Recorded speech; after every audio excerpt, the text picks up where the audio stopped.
Comentar sobre qué son las torrenteras, los tipos de torrentera, parámetros de diseño, recomendaciones y un ejemplo de diseño. ¿Qué es una torrentera? Según el autor e ingeniero Giovanni Pérez Campomanes, explica que son estructuras conformadas por caídas o gradas utilizadas en aquellos puntos donde es necesario salvar desniveles bruscos en la rasante de canales o carreteras. Permite unir dos tramos por medio de un plano vertical de manera que el agua salte libremente y caiga en el punto de cote inferior.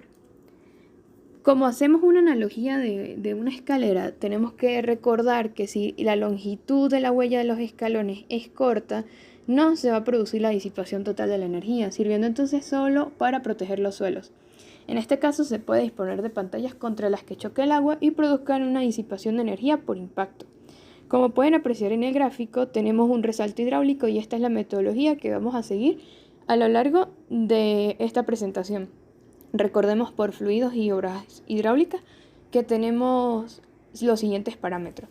Las alturas aguas arriba y aguas abajo. Tenemos una altura crítica, la longitud de resalto, tenemos el caudal del canal de aproximación, tenemos la altura del escalón y la altura y la longitud del escalón. Luego tenemos los tipos de torrenteras. Vamos a tener 3 tipos de torrenteras: canales rápidos, canales con pantalla y canales en gradería. Los canales rápidos son una pendiente similar a la del talud. La rugosidad del canal disipa la energía y es el sistema más económico y empleado. En sencillos modelos de laboratorio se puede obtener el valor de la rugosidad que se debe emplear de acuerdo con las características del flujo. Es importante que los canales incluyan elementos o estructuras para disipar la energía del agua y de acuerdo con las necesidades de disipación y las condiciones de flujo se puedan plantear varias alternativas, entre las cuales se tienen el bloque de concreto o roca, que son unos bloques que sobresalen del canal o se colocan lateralmente y bloquean el flujo y ayudan en el proceso de disipación de la energía del agua. Los rápidos escalonados con tapas es un sistema que consiste en un canal con una serie de tapas que intersectan el chorro y facilitan la disipación de energía. Los rápidos escalonados con vertedero y pantalla lo que hacen es que obligan a formar un resalto hidráulico en el escalón y utilizan un elevamiento y un contravertedero que se coloca a una pantalla para que reciba el golpe del flujo. Los rápidos lisos con estructuras de disipación. Estos son canales de fondo liso que conducen el agua al pie de talud o a la cañada. En estos canales el agua adquiere grandes velocidades y se requiere de la construcción de un estanque disipador de energía. Estas estructuras de disipación también pueden colocarse a lo largo del canal siempre y cuando las condiciones topográficas e hidráulicas sean adecuadas para este canal.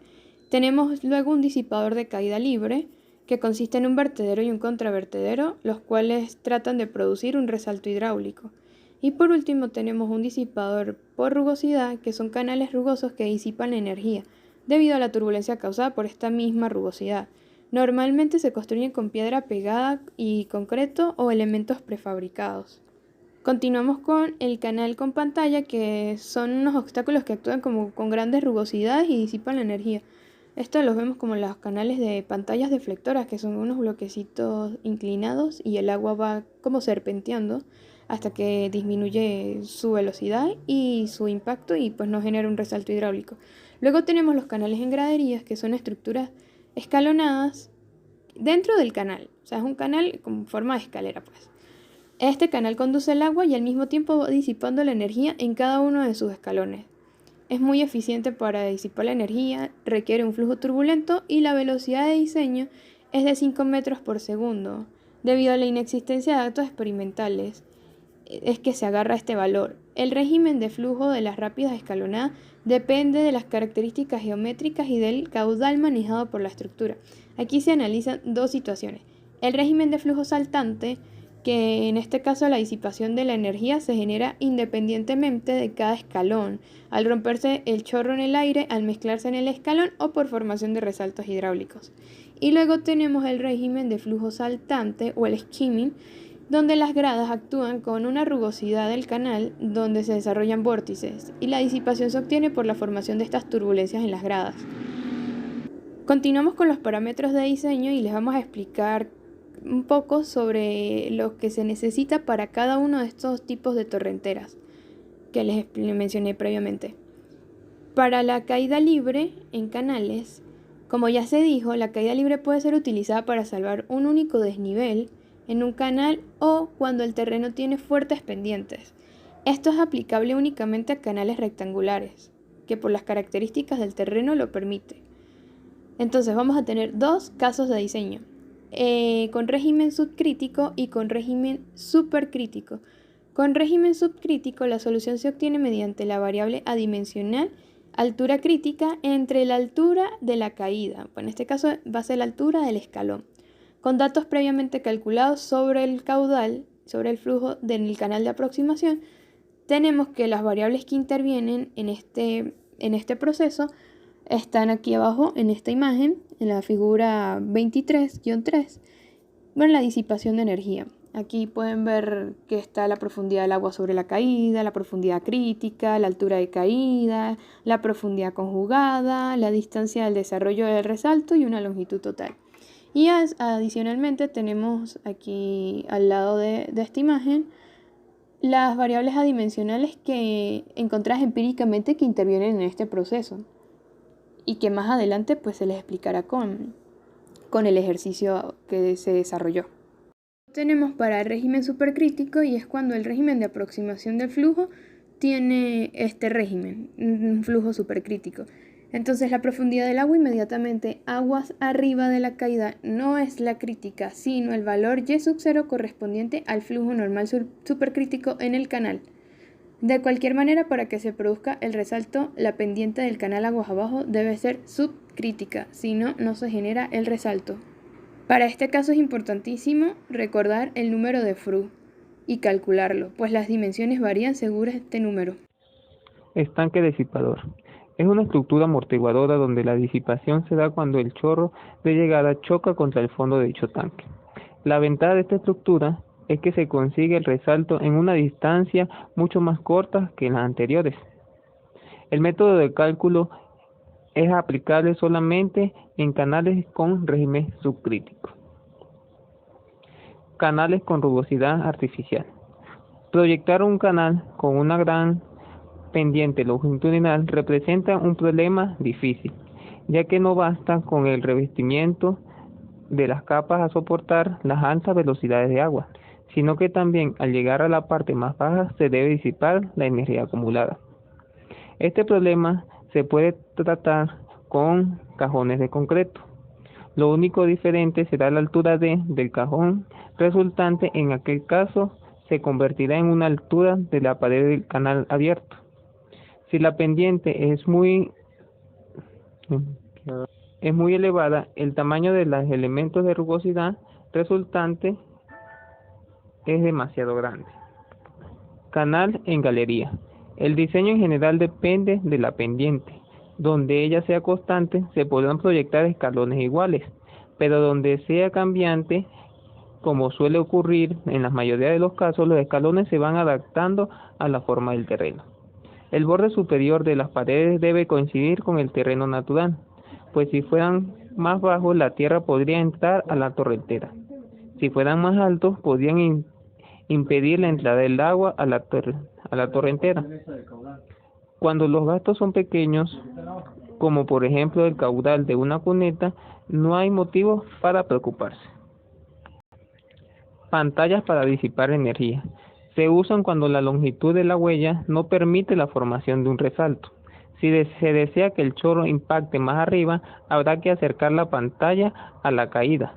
Pero si se desea que el impacto sea más abajo, habrá que alejarla colocando el sistema de coordenadas XZ en la arista superior de la caída, como se muestra en la figura 25-8. Las torrenteras pueden o no funcionar como disipadores de energía.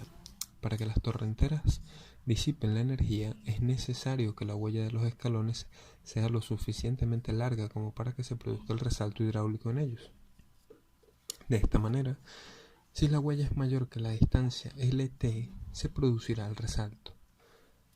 Ahora, si LC es menor que la huella y a su vez la huella es menor que LT, no se producirá el resalto completo y, por lo tanto, no se disipará toda la energía sino una parte de ella. Si la huella es menor que la distancia LC, el agua llegará más allá de las aristas del escalón y por lo tanto caerá en el siguiente escalón, o tal vez directamente al pie de la torrentera. Algunas de las recomendaciones para el diseño de torrenteras son las siguientes. La profundidad H3 del canal sobre la arista superior de los escalones será igual a Y sub A más un borde libre. Otra recomendación es la siguiente. Tal como se aprecia en la figura 15.6, la sección BB, el borde superior de la pared debe coincidir con el terreno. De esta manera se permite el drenaje del agua hacia la torrentera y se impide que el suelo sea socavado. Además, es conveniente colocar un murete en el borde superior del escalón, ya que este siempre contribuye a formar el resalto. Debe quedar un espacio libre en sus costados de forma que no se formen charcos después de la lluvia. Adicionalmente, es conveniente también dar una pequeña pendiente longitudinal para facilitar el drenaje y de esta manera los finos no se sedimenten. Por otra parte, si la pendiente es muy pronunciada, es necesario anclar la estructura mediante un murete, el cual consta de un refuerzo metálico con una prolongación hacia abajo de la contrahuella. Este anclaje es recomendable en cualquier caso. Tenemos que, si la torrentera descarga en un suelo posible de erosión, se deberá proteger la salida mediante un enrocado como se muestra en la figura 15.6. También se debe proteger el final del recubrimiento del canal mediante un murete suficientemente enterrado por debajo de la protección con enrocado. Finalmente, es conveniente que las torrenteras se construyan con concreto armado de alta resistencia, ya que la erosión producida por las caídas es muy intensa y de esta manera proteger la estructura de erosión también. Ejercicio. Para el ejercicio demostrativo de nuestra torrentera lo vamos a hacer para la ciudad de Mérida, como podemos observar en la imagen. Aquí definimos el área a drenar, ya que la pendiente de la ciudad es en sentido de izquierda a derecha hacia el talud del río Chama. La torrentera va a ser una torrentera tipo gradería, en la cual vamos a calcular el gasto por el método racional, tomando en cuenta el área que observábamos en la imagen anterior, una intensidad de 0.125 milímetros por hora y un coeficiente de escorrentía de 0.80, que es el de las zonas urbanas. El tipo de flujo es un flujo subcrítico en la entrada de nuestra torrentera, por lo que el diseño de la torrentera será para régimen subcrítico. Y la altura crítica se calculará como podemos observar en la expresión, la raíz cúbica del caudal entre la base de la torrentera, que sería el caudal unitario al cuadrado, entre la gravedad. En nuestro caso nos dio un caudal de 16.55 litros por segundo entre el ancho de la torrentera, que tiene 1 metro, y aquí está entre la gravedad, que es 9.81, nos va a dar 0.031 metros nuestro Y crítico. Para calcular las alturas de los escalones se efectúa como se muestra en el siguiente diagrama, en el cual podemos observar un diagrama de un resalto hidráulico, y aquí podemos observar lo que significa cada una de las variables: la profundidad del agua en la caída, el Y crítico profundidad crítica, el Y sub 0 la profundidad normal o de supercrítico, H la altura de caída, YP profundidad del agua bajo el chorro, Y1 la profundidad del agua al pie del chorro, Y2 la profundidad conjugada, LC la distancia del pie de salto de chorro y LR la distancia de desarrollo de resalto.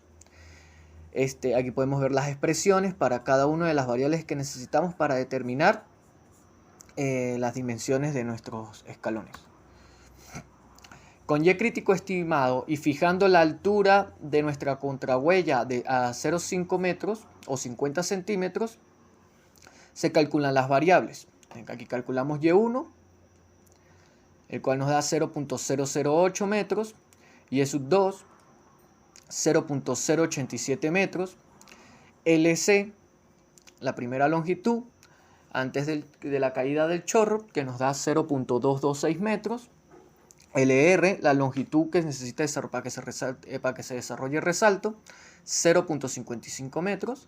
Y la longitud total, que sería el LC más LR, que nos da un 0.776 metros. La longitud, esta sería la longitud de la huella del primer escalón, que la aproximamos a 0.80 o 80 centímetros por razones prácticas para su construcción. Para el resto de los escalones se tomó la decisión de asumir una contrahuella de 50 centímetros, tomando en cuenta que son 6 escalones más el primero. Nuestra torrentera va a vencer un desnivel de 3.5 metros. Aplicándose las mismas ecuaciones descritas anteriormente y usando como Y crítico 8.7 centímetros, valor correspondiente a Y sub 2 del primer escalón, se obtienen los siguientes valores, ya que después de que el fluido, el agua pasa por el primer escalón, llegaría al siguiente con este Y crítico de 8.7. Obtenemos los valores, que es Y1, 0.030 metros, Y sub 2, que es 0.20 metros, LC 0.52 y LR 1.18 y la longitud total 1.7 metros. Esto es aplicando lo que ya habíamos visto anteriormente, las ecuaciones. Las longitudes de las huellas se tomarán como mínimo la distancia de LC calculada, la longitud calculada de la longitud en los escalones. Es la distancia necesaria para que se genere el resalto hidráulico en la escalón de la torrentera. Es decir, la longitud total que calculamos para cada escalón es la necesaria para que se produzca un resalto hidráulico en nuestro escalón. Pero no necesariamente nuestro escalón debe tener esa longitud total, sino puede tener una longitud menor para que el chorro de agua impacte en ella y así ocurra la disipación de energía. Por lo tanto, nuestra longitud tiene que ser siempre de la huella de nuestro escalón mayor a LC para todos los escalones. Por lo tanto, nosotros vamos a asumir nuestro primer escalón con 0.80 metros, como podemos ver en nuestro diseño final de la torrentera de tipo gradería, en nuestra vista en perfil de torrentera. Nuestro primer escalón va a tener 0.80 de huella. Después viene el siguiente, que tendría 0.50 de contrahuella, y después vendrían los siguientes 6 escalones que tienen una huella de 0.60 metros, que es mayor a la distancia que calculamos de LC, que era 0.52, para que el chorro de agua pueda impactar sobre la huella del escalón y así ocurra la disipación de energía. Como lo habíamos comentado anteriormente, la configuración de los escalones, las huellas y las contrahuellas también se adaptan mucho a la topografía o la pendiente que tenga el talud en nuestro caso. Como es un ejemplo educativo, pues bueno, sería el talud de la meseta de Mérida, que tiene unas pendientes muy pronunciadas, entonces se tendría que realizar algún corte en el terreno para poder adaptar esta forma. Adicionalmente, cabe mencionar que las torrenteras no son ideales para grandes distancias, sino cortas distancias para disipar la energía, y después se puede poner otra estructura disipadora o de transporte que lleve el agua al otro sitio. En nuestro caso, la recomendación podría ser, ya que la meseta de Mérida es una meseta que creo que tiene más de 80 metros de altura, se podría poner nuestra torrentera inicialmente para que disipe la energía y no erosione el talud, y al final pondríamos un tanque que pueda recibir el agua y que tenga una tubería que la lleve hasta el fondo del talud. Muchas gracias.